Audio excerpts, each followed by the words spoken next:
Hey, this is an update of what I eat in a day. I guess some of you want to see me eat raw meat, and sure, I'll do it if it's interesting for you. For me, it's nothing special because I've been eating it for months, so it's just normal, it's natural. I'll show you what I eat and how I eat it. So, here we go. I usually start off my day with this. This is a ribeye steak. 2 pieces of it. This is 200 grams, so it's 400 grams in total. And the fat is supposed to be yellowish, which is a sign of being grass-fed. I almost always eat the meat with butter nowadays because it doesn't have enough fat. So this is raw milk butter from France, but it's been made mildly sour and it's not organic. Whereas this is organic and hasn't been made sour, but it's pasteurized. So there's hardly any difference as far as our eyes go. I simply eat the meat with my hands as we are supposed to, just like that. It's very delicious. Anybody who's on any diet would still very much enjoy this, I'm absolutely sure about it, even if you eat for taste, which I don't. But it's just a nice side effect that actually tastes great. And what I really like is the fat.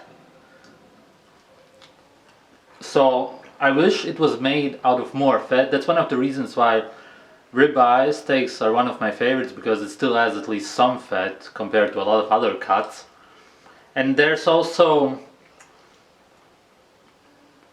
some parts which are not fully chewable.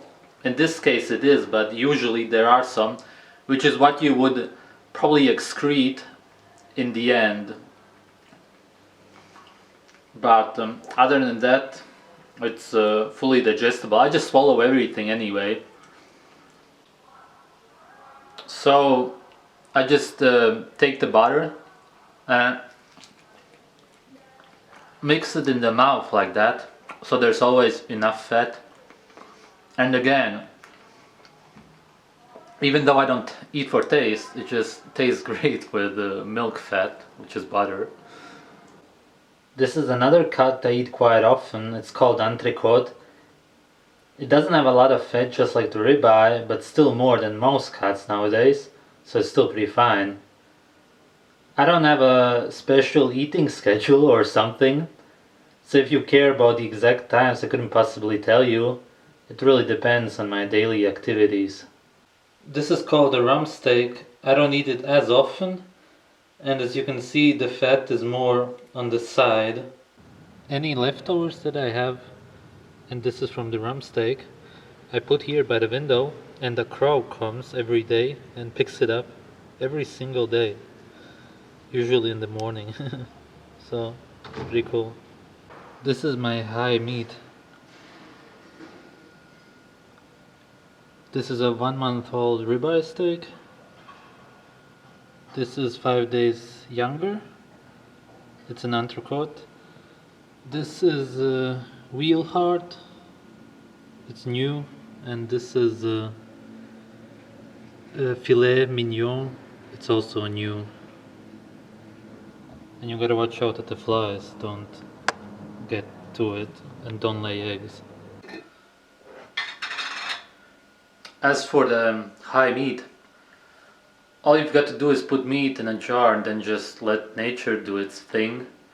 Somebody I showed it to said it smells similar to cheese, which makes sense because it's a process of fermentation. And the taste, I'll try to describe it, but I wouldn't know how to. Well, this isn't. Alright.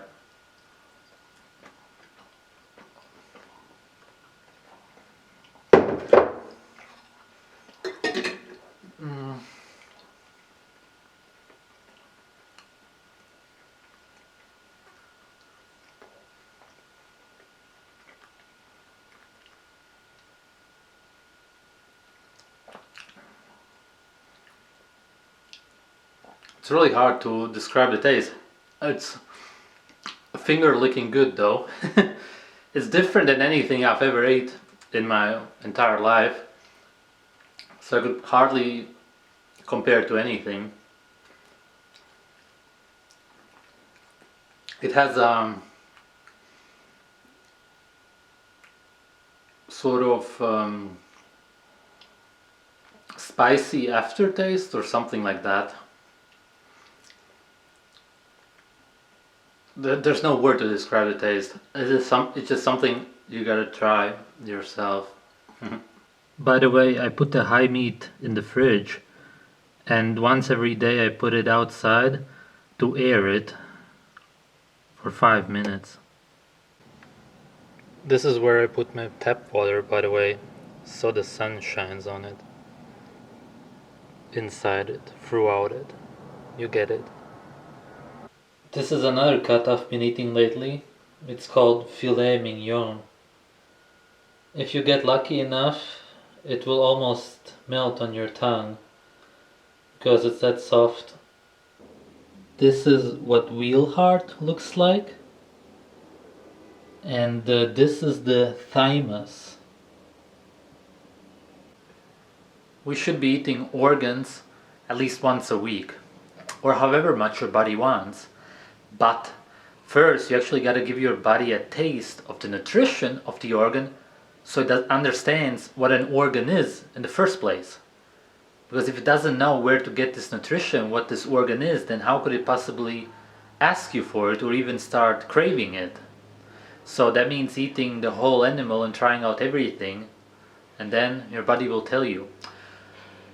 As far as the heart goes, it counts as a muscle, and it doesn't have a very strong taste compared to liver, for example, which is something that some people would probably have to get used to when coming from a diet that we have nowadays, the junk kind of stuff. So this is why maybe the heart is something you could start with, because it's still more nutritious than all the other muscles. And this is one of the only things I actually cut up before eating, because it has this layer over it, firm layer, which sort of protects the heart. And when you bite into the whole thing, it kind of gets stuck between your teeth, and that's not pleasant. And weighs about 800 grams, whereas the full-grown beef heart weighs double that. So just to tell you once again, it tastes like any mussel. There's nothing even special to it as such, but it's special, sure. The thymus has a similar taste to chicken and is a delicacy, at least I would call it that. And it's not fully chewable compared to mussel.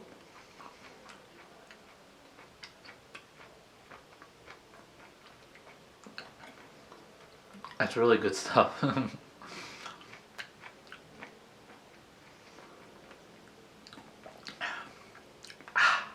I would like to show you more stuff of what I've been eating, but I don't have anything else at home right now. Besides all the beef, I also eat lamb and bison, for example. I've been trying to find goats and sheep's meat, but it's pretty hard to find it here. Then I also tried eating whole fish and fish fillets, such as redfish, cod, plaice, salmon, obviously. Everybody eats that stuff. And mackerel from salty waters. I especially liked eating the eyes of the fish. Point being, I'm still exploring. This whole raw meat thing is still an adventure for me. I would like to eat this way until the day I die, but realistically speaking, it could get problematic financially. Of course, it's ideal to hunt your own food or have your own farm.